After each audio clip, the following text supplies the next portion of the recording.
అక్కడ జరిగిన సంఘటనే ఇప్పుడు మీకు చెప్పబోయేది. ఏమిటంటే, బంగారం తోగాలి అని చెప్పని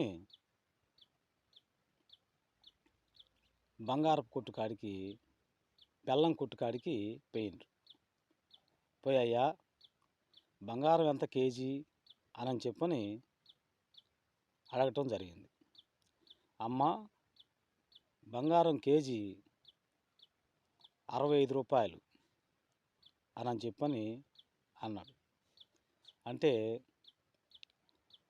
అయితే చూపి అయ్యా అని చెప్పని చూస్తూ ఉండగా, ఈ బంగారం కాదు, అదిగో అటుపక్క తెల్లంగా ఉంది ఆ బంగారం అని చెప్పని అంటుంటే, తనుని నేను అది కాదురా, ఆ లక్షణమైన బంగారాన్ని చూపియండి అని చెప్పని నేను అన్నా.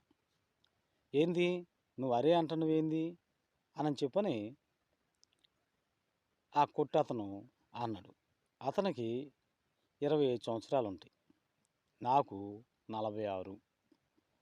అయితే నీ పేరు ఏదో తెలియదుగా నాయన, హరే అంటే నిన్ను కాదు నేను అన్నది, హరి. హరి అంటే మహావిష్ణు రూపం నీది కనుక నువ్వు హరిలాగున్నావు కాబట్టి, హరివే కాబట్టి ప్రతి మనిషి కూడా హరే అని పిలవటంలో తప్పు లేదు.